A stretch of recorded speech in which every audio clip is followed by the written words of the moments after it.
Welcome everyone to the sixth and last in our series of conversations with Sammies finalists this summer. Director at the Partnership for Public Service and your host for today's conversation. I'm so glad that a year ago this month, the United States began withdrawing from Afghanistan, and that meant tens of thousands of Afghan nationals who had worked with and supported the US government, not to mention American civilians and other allies living there, needed to be evacuated for their safety. And what unfolded happened in two parts, with teams across government working together to make it possible under the most challenging of circumstances. First, a system to identify those needing evacuation and to process their departures had to be implemented. And then, once Afghan nationals had reached safety and temporary housing at US military bases, an entirely new system of permanent resettlement had to be designed, with very little of the infrastructure established after years of neglect. And our guests today were key players in solving both of these challenges. Hila Hanif is Director of Afghanistan Strategy and Policy at the Department of Defense, and her team designed the process to determine who needed to be evacuated and how, resulting in more than 120,000 people, including Afghan nationals, US citizens, and other NATO allies, being ferried to safety in the days and weeks following the withdrawal announcement. And Kira Burdiner is a program officer at the State Department and part of a small but mighty team who undertook the largest resettlement in US history, working with local partners to give more than 70,000 Afghan evacuees a chance to start a new life in welcoming communities all across America. Thank you both so much for being here, and congratulations to you both on being Sammies finalists. We're delighted to be able to lift up the story that you have both been involved in. So Hila, I want to start with you because I want to walk through this in kind of a chronological fashion. So you and your team saw that the situation was deteriorating in Afghanistan and knew there would be a need to prepare for a potential evacuation. Talk us through how you had prepared in advance of that announcement and what had to be figured out in real time as conditions changed. Great, thanks, Jordan, and thanks for helping to organize this event.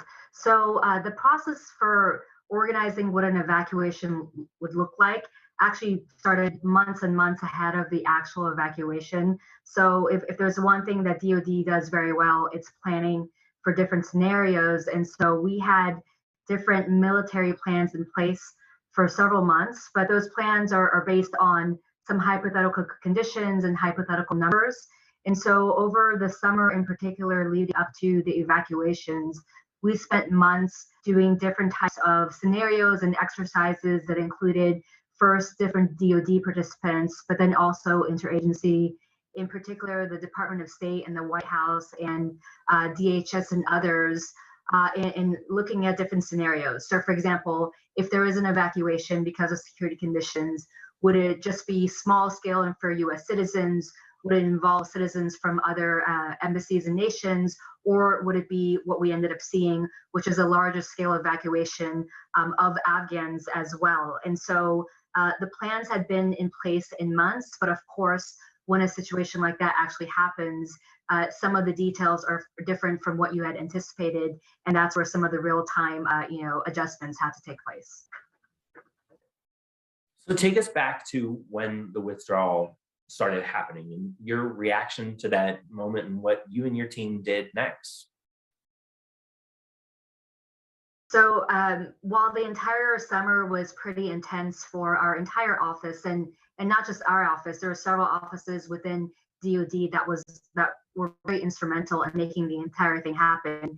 The week in particular leading up to the fall of Kabul was, I think, a very kind of emotional and stressful week where when we saw different cities actually falling to Taliban control, I think we're anticipating that the situation was rapidly deteriorating. And I remember it was a Saturday morning where my team and I received calls very early to come into the office and prepare for a potential larger scale evacuation. And so at the time, a lot of an evacuation is really operational. So it's really our military colleagues in particular, those who are there on the ground, either preparing to deploy or already in country, who are taking care of the logistics of thinking about the security conditions, thinking about getting the military flights out, et cetera, and then working with the Department of State on the actual, some of the immigration type of work that you would typically have when you let somebody on a plane into another country. But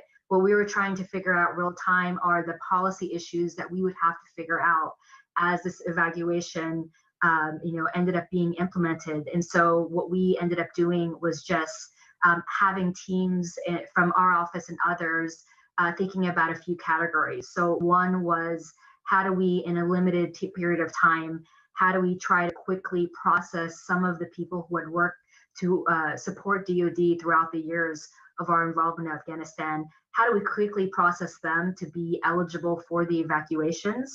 And then also, how do we look at where what we call the lily pads, the different countries where they would first be evacuated before they got to the US or elsewhere? How do we make sure that there is enough capacity in those different places?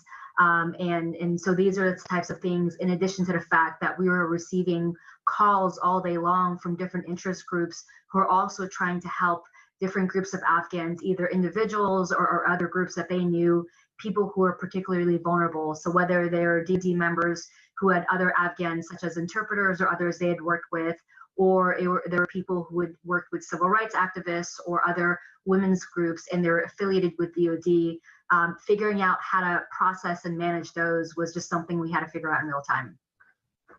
So you've hinted at some of this already, but to dig a little bit deeper, there are a ton of processes in place for how refugee resettlement would normally work, or how you would normally get people out of a country. But a lot of those processes had to be streamlined and had to happen really fast in this case. Can you talk us through how you were able to identify ways to streamline those processes and who got pulled in from across various agencies to make that happen? Sure. Well, again, there was foresight on the part of others in my office, including my boss, Rebecca Zimmerman, who's the Deputy Assistant Secretary of Defense, and others who are working specifically on the humanitarian and refugee issues. And so they had actually worked for months in the interagency process. There are different categories of people who the U.S. government wanted to prioritize to be evacuated. But from a Department of Defense perspective, the subset of people that we were looking at in particular are those who had served alongside U.S. forces. And so it was months of work to figure out how to designate and how to process some of these people, including how to make sure we had background checks, how we could verify who had worked with DoD. That had been put into place months before, but what happened real time was to figure out how to put those people in the system as they were either approaching the gates or calling us or emailing us or asking to get to the gates. And so for that, we actually just started with, we had a system, a spreadsheet, a database that was already put in place months ago. But we started calling for volunteers throughout the department of people who could quickly be trained up and essentially processing the requests. We had to set up 24-hour shifts so that there are people who could do these requests day and night. And then while we started out with a big whiteboard within the office, whereby we would make sure that as the emails came in, we could make sure they're assigned to one of our volunteers. Eventually the scale got so big that we had to switch to something digital. And so real time, there were people creating email aliases. We had to kind of suppress how we filtered the emails, because some of my team members, we were not only getting requests for the refugee designation, but we're also dealing with other work involved in the evacuation. So just triaging the information and making sure that, we all felt very personally responsible in being as responsive as we could to all the requests. There was a certain point whereby the scale got greater than what we could do real time. But I think our mentality is that, if there's anybody there who's waiting at the gates, and if there's something that we can do to help either one person or one family get through, then it's worth the effort, even though we couldn't guarantee the outcome. So as you've identified, this took a ton of creative problem solving from a lot of different people. Can you point to one example of a really big challenge that had to be tackled creatively in a short period of time, something that particularly stands out that you're really proud of? I would say it actually started in the beginning, where the process itself by which DoD would figure out how we could be involved in nominating, refugees into the State Department system. that was meant to be something long term and over a larger period of time than hours or days.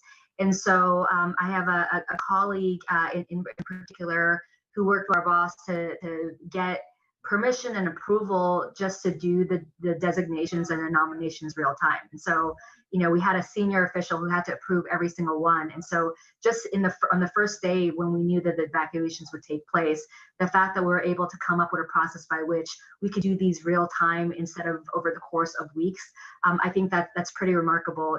With government processes, usually takes time, to get through the bureaucracy. And there is so much support from the highest levels of leadership to figure out how to cut through normal processes to make things happen fast. I think that was truly a remarkable achievement of a lot of my colleagues. So you also mentioned those lily pads. So after folks were evacuated from Afghanistan, they were taken temporarily to military bases around the world. Your team figured out how DoD could temporarily house those that had been evacuated. What did that look like? And was this something was there a process in place for how to do this, or was that invented for this challenge as well? So, for DoD and also for the entire U.S. government, this really was a department-wide effort. And so, while my team was a focal point for all things Afghanistan, we had a lot of regional colleagues, in particular our Middle East regional desks, and then also our Europe regional desks. And they had been working for months because, the U.S. government didn't just start, processing, special immigrant visas or other evacuees during the evacuations. They'd actually thought about this process ahead of time. And so there was even an evacuation or a transportation of special immigrant visa nominees before that. And so some of the lily pads had been before the week in August. And in particular, we had our senior DoD officials working with our embassies in those different countries to negotiate the terms of what the lily pads would look like, how long people would be there, by which process they would be vetted and let into country, and then how they would then from there go on to other locations. Our colleagues who work those different regional desks actually had to work real time as we saw the scale of what we're working with to then change those terms and really get the concurrence and the generosity of those other nations to make sure that they could temporarily house more of our evacuees.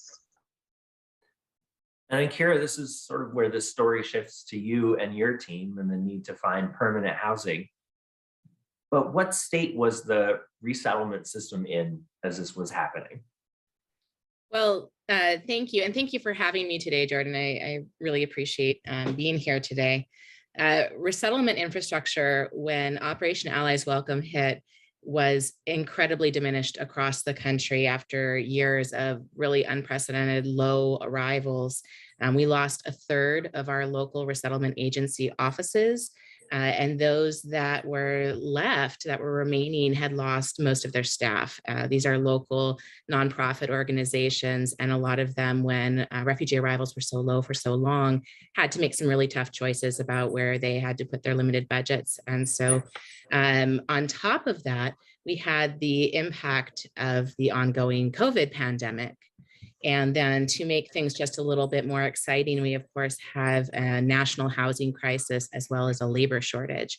So with all of these things in mind, it was a really tough picture, to be frank, coming into this. Back in January of 2021, we had, at the direction of the White House, started to rebuild our domestic resettlement infrastructure, but we only hit August by this point. And so we knew it was going to be a long process for rebuilding. So, we were not coming into this with a fantastic picture of what we had to offer domestically. So to put it in perspective for the folks watching, through Operation Allies Welcome, you and your team helped to resettle more than 70,000 people. How many people were resettled through the process the prior year? About 12,000 people. So, and that was pretty par for the course for the last couple of years leading up to that as well. And frankly, our most recent year of high arrivals was in fiscal year 2016, when we resettled 85,000 people. And that was over the course of an entire year. And when we had a domestic network that was operating at its peak, we didn't have a pandemic. Housing was hard, but it wasn't yet at a national crisis level. And it was, and even that year of 85,000 across 12 months was a very challenging year for our program. So, when I say it felt like we were faced with an impossible challenge with Operation Allies Welcome, that's the context I'm coming with. So what are the implications of having a system that had been so depleted and having so few resources already in place to draw upon? Well, it means that we didn't have just a well-oiled machine ready to go to receive people wherever they needed to go when they needed to get there. And, in normal resettlement, people are processed overseas, and it takes a good amount of time to process them overseas. Resettlement agencies have a fair amount of warning before they come, and they receive the case. They get full information of who's going to be part of this family, and they'll have, 2, 3, 4 weeks. And that's if things go well. Sometimes it's longer between when they agree to serve the case and when the person shows up. So they have time to find housing, to prepare, make sure they have sufficient staffing, all of these things. And we had none of those for Operation Allies Welcome. And we had, over 70,000 people that we had to resettle in fewer than 5 months into a system that was just not set up to prepare for that. And it just made it, the positive reframing of this is that it makes it all the more incredible to me that our local communities, our partners, were able to step up and make it happen. So how did you build those partnerships outside government to find that capacity? What did it take to figure out how to make the system work for these people that really needed it? Well, a lot of things. We talk about it not just as a whole of government approach, but a whole of country approach. And that's really what it took to be successful with Operation Allies Welcome. It took, I think, started out with, and Hila mentioned this, really just phenomenal levels of coordination within the government. And just, we thought we were good at coordinating here in my team in domestic resettlement. We coordinate, for example, with Health and Human Services and their Office of Refugee Resettlement all the time. And we thought we did a good job of that. But we really had to ratchet everything up tenfold beyond that and really get everybody in. We had an amazing number of volunteers from across government, detailed to places that they'd never been, doing things that not only had they not done, but that we didn't have a playbook for. And just everybody coming together to make it happen. And then the next part was really engaging outside of government too. And that was so critical because this had to be a whole of country approach. Resettlement in the United States is a local thing. It works because local communities come together. And so we had to really step up how we communicate with our state partners, with our resettlement agency partners, and with local partners, and think about new partners. Think about private sector, work with Afghan American organizations. And I'll tell you, Afghan organizations across the country and veteran organizations have been amazing partners in Operation Allies Welcome, partnering with existing resettlement agencies who, as I mentioned, came into this having been really depleted in recent years. And so just rallying everybody together and making it happen. So you mentioned needing to create a system to get people to a host community quickly and efficiently. And that was something that had to be created in response to this particular challenge. It took some ingenuity. Walk me through how you all went about figuring out how to solve that problem. Sure. It's one of the biggest challenges with Operation Allies Welcome is that we couldn't use our existing system, our existing program. Traditionally, our programs are for people with refugee status and special immigrant visa recipients. And so we haven't traditionally served parolees, people with humanitarian parole before. And so when we were first tasked with creating this program, we had to create a whole new program, new systems, new funding sources, all of it had to be created from scratch. And we tried to do it with existing processes as a starting point. And for example, in regular resettlement, as I mentioned, when refugees become ready to be matched with the resettlement agency, they've been approved by Homeland Security to resettle to the United States. When they hit that point, we match them with the resettlement agency, and then the process for traveling to the United States starts. And it's sort of as people become ready, this constant flow of processing. Well, with Operation Allies Welcome, we had everybody here. They were all here in civilian in military lily pads, military safe havens across the country. And so we realized as we started doing it that our regular process wasn't working so well, because what would happen is we would have everybody ready to be matched with the resettlement agency, tens of thousands of people. Resettlement agency would agree to accept a case. That was all this person, this family was waiting on. And so they'd show up at the resettlement agency about 2 days later. And so it was a really hard process to function in that way.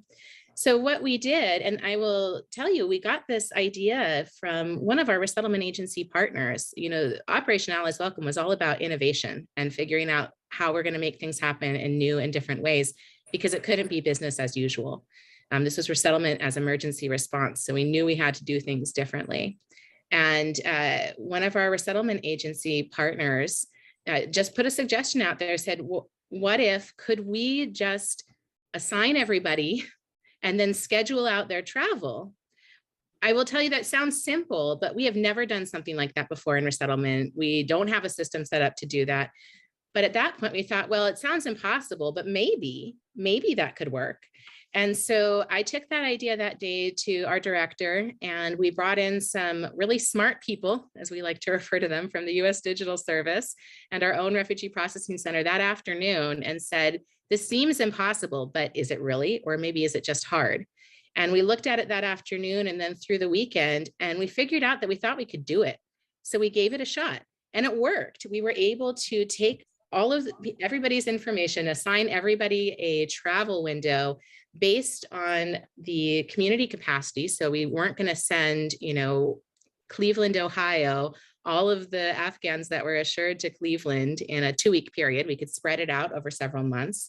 We could make sure we were expediting people with medical conditions, protection concerns, that we were expediting them appropriately. We could be responsive to DOD's need, their order for closing the safe havens, their military bases, and that everybody knew it was going to happen. There was a plan. And it was that I truly believe that from that one idea that somebody just said, sort of in an offhand way in a meeting, that is what made it possible for us to resettle 70,000 plus people in 4.5 months on time.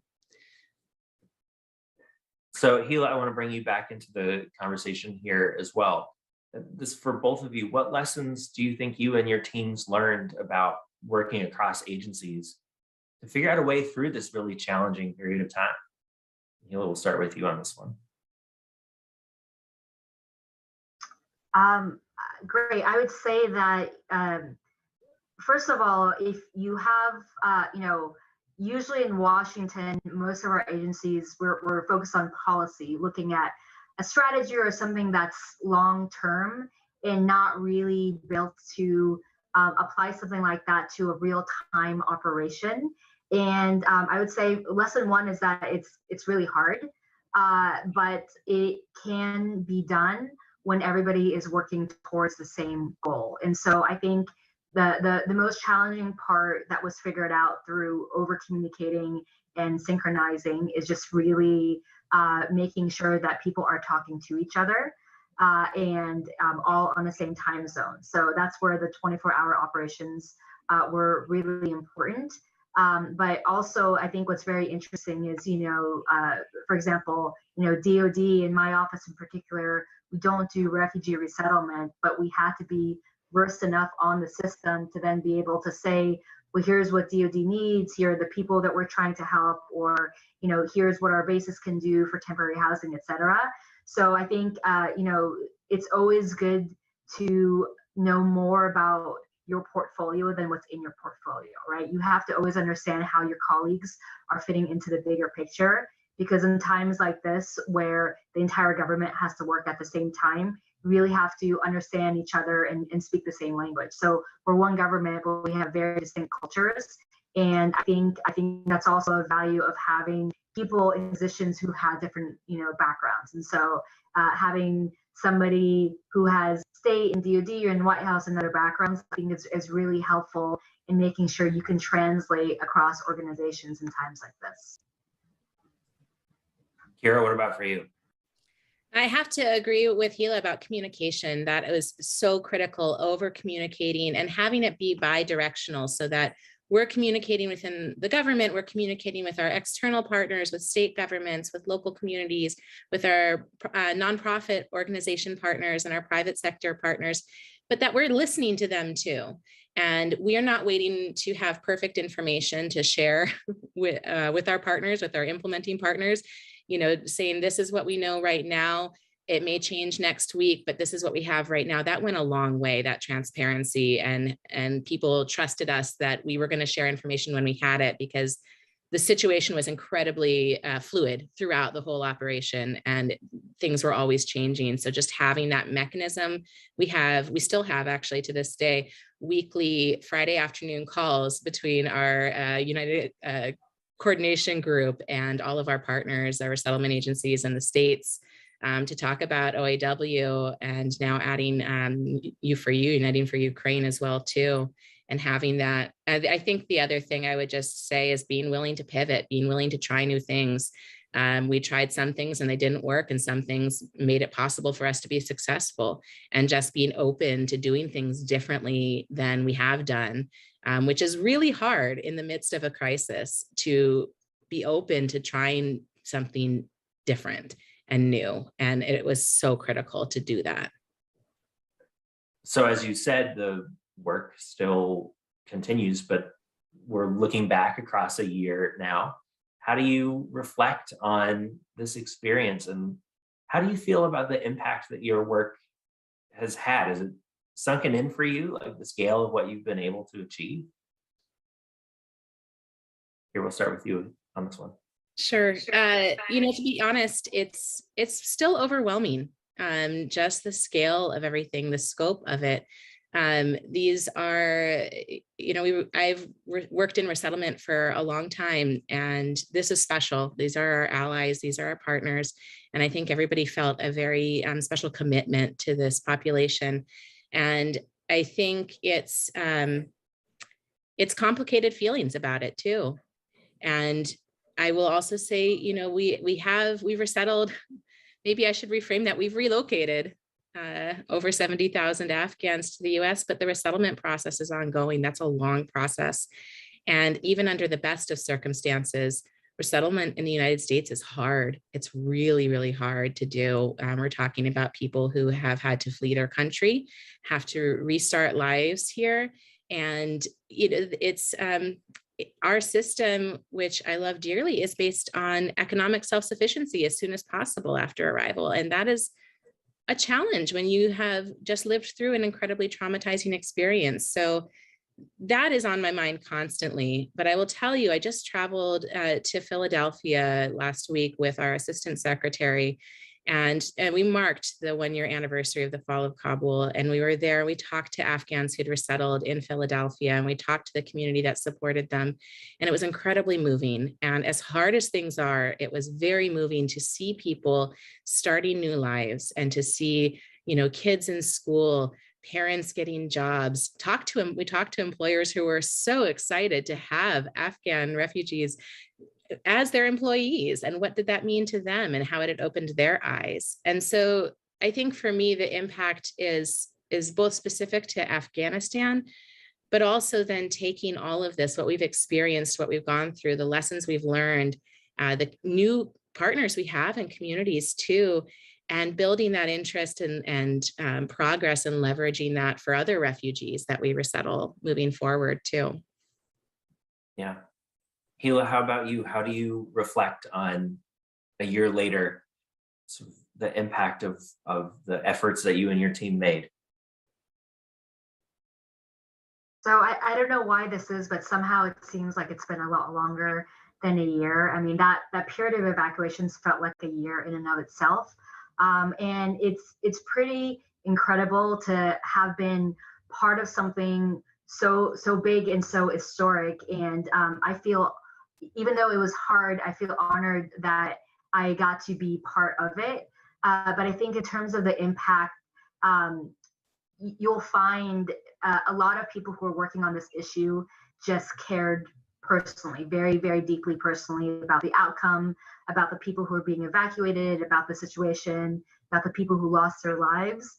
And it's hard not to think about what you didn't achieve, you know. And so the emails you didn't get to, the people you know who still haven't been able to leave, who are living in difficult situation. And so I think for me, it's amazing that we evacuated so many people. But on a personal level, when you think about the work you did, you just can't help but wish that you could have done more, or could have done things in a better, more efficient, greater way. And so that's what I think about. I think it's also in some ways just too soon, right? And so I know a lot of Afghans who have started a new life here, and it's pretty incredible for them. And then I also know people who are still back in Afghanistan, and they're trying to figure out what's next for them in that country. And so for me, kind of, it's almost overwhelming to reflect on all of that. I mean, the U.S. involvement in Afghanistan spanned over so many decades, and there's just still so much of the story that's untold. So it was great to be part of it, but I also want to see what's next for the country and for the people that we were able to resettle, and also those who are still trying to get out and who the U.S. government is still committed to helping get out. I think that's such an important perspective, and thank you for sharing it. And this is a challenge that a lot of public servants, I think, face. So I'm wondering, what lessons do you think others in public service might learn from your experience or from your perspective around what you've achieved, and what also you wish you could have and didn't have the resources at the time to be able to do? Hila, I'll start with you on this one. Great. So what's been very touching for me is that I've sat in on some interview panels or other types of speaking events within the department, where there are some of the people who are newer, or either fellows or interns within the department, who had volunteered to help with evacuations. How many of them talked about their role in volunteering for this particular event, and how moving it was for them, and how inspirational it was for them. So I would say that there are a lot of different things that you can do in public service and in government, but this was a very unique to be able to work on something that has very real-time impacts that are frankly life or death types of impacts. And I think it would be hard to find a public servant who is more motivated to do their work and do that job than when there are actual lives at stake. And I've heard people say something similar about different situations. And I don't think it's sustainable to do that for your entire career. You can't always be in something that's so intense, but to have had the chance to take some of the skills that you've developed as a public servant and to use it for something that's a real world, real time scenario is also incredibly rewarding. And I think it's, amazing that so many people who are involved in this, that event and being part of it has inspired them to continue working in public service. Kara, what do you think? Would you add anything to that? Yeah, I think for me, the big takeaway is that government can actually be incredibly nimble when push comes to shove, and you get people who care very deeply, and it's full, like Hila said, it's full of people who care very deeply and very personally about these really important life or death situations, especially in the humanitarian world. You have people that care deeply, and we can be nimble. We can make things happen. And it was just remarkable to see. It's continuing to be remarkable to see, because the work is not over. And there continues to be, we taking those lessons learned from the last year and figuring out how can we put that into place for more sustainable infrastructure going forward that's not in part of an emergency response. So I want to zoom out a little bit. One of the things that we've tried to do with this series of events this summer, and that we try to do with the Sammies program overall, is to show the breadth of what government does on our behalf every day, and to show folks that no matter what it is that you want to do with your life or that you already do with your life, there is a path for you in government and there's a way to make a difference. So I'd love to hear from each of you about your own personal journey to public service and why it has been a rewarding experience for you. Kira, do you want to share first? Sure. So I have spent my entire career in government in resettlement and refugee resettlement. And I first became engaged in resettlement at a local level in my hometown, working with a local refugee resettlement organization. And I think I was in college and got paired with some local area high school students who came as refugees. And that was all it took. Just hearing from them, hearing about their stories, and watching them try to figure out what it meant to be in America and how they were going, what their dreams were now and how they were going to work to achieve them. I went to work for that resettlement agency and tried to learn as much as I could, and then decided that I wanted to work at a broader level, have a broader impact, not just at the local level. I wanted to do what I could to help make the system programs better, have a broader impact. And so I went to graduate school for that purpose, and got very lucky, came through the Presidential Management Fellows program here to state, and have been very honored to been working here ever since. Thanks. And Gila?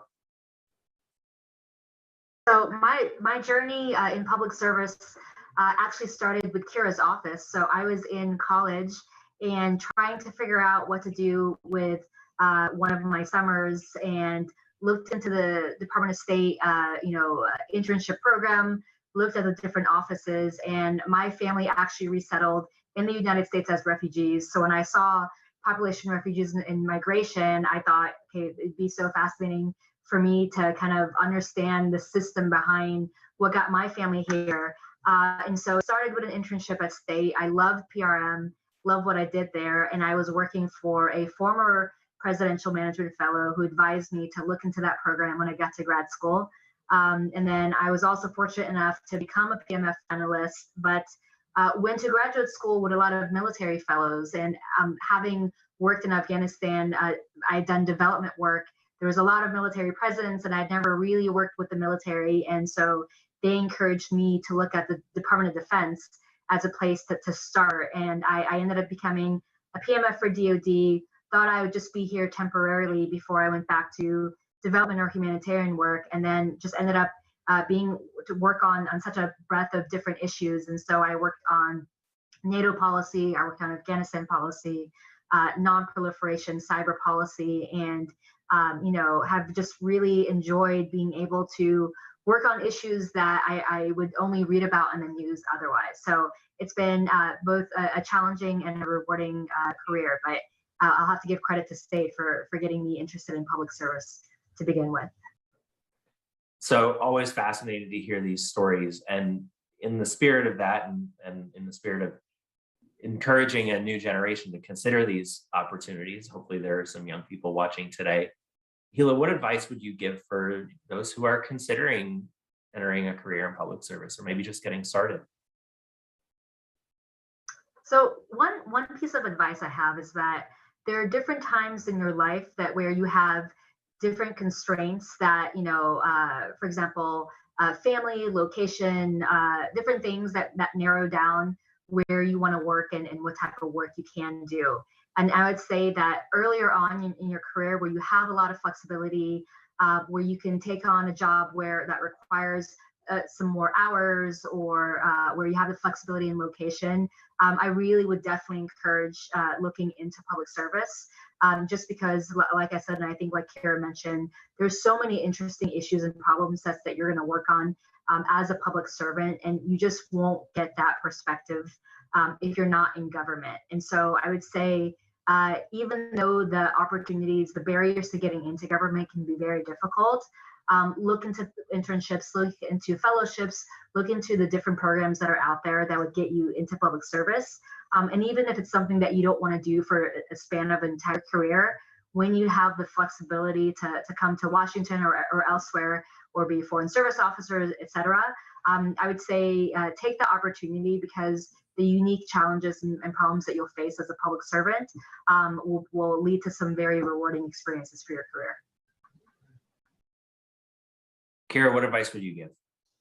Yeah, I think the big thing is I don't think people always realize how many opportunities there are in government and how many opportunities there are to look at the same issue from many different lenses with many different skill sets. And so exploring that, looking into internships, if you're still in school, especially, the internships are a great way to just get a flavor of different agencies, different projects, different policy areas, and realizing how much of an impact you can have from many different, whether your interest is from a legal perspective, a humanitarian perspective, a science engineering perspective. There are roles for everybody, and it's always blows my mind how many different opportunities there are. And then I can't emphasize enough how much a program like the Presidential Management Fellows Program is incredibly valuable if you do want to enter civil service. It's a great way to enter in and get flavor of different federal agencies through that program. So